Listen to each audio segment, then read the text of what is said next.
40।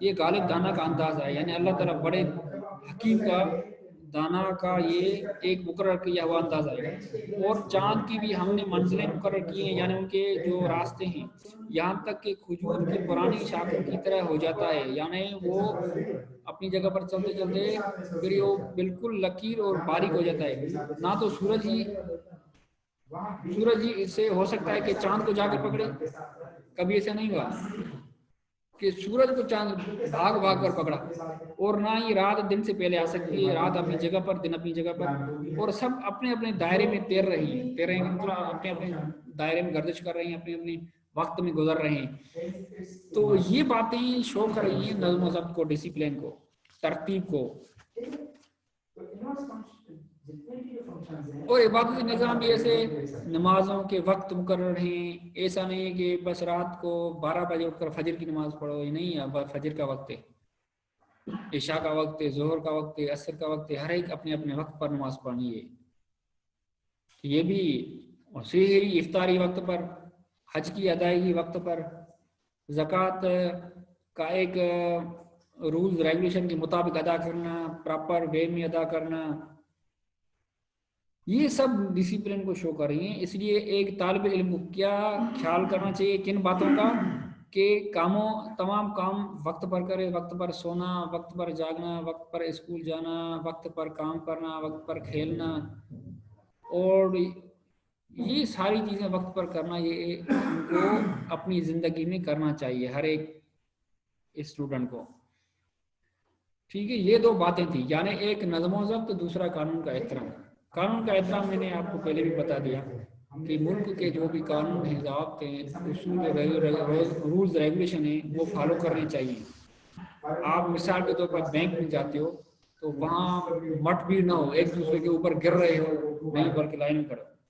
آپ کسی اور ایسی جگہ پر جا رہے ہو جاتے بہت سارے لشکر ہیں اور امبو ہے لوگوں کا، اب وہاں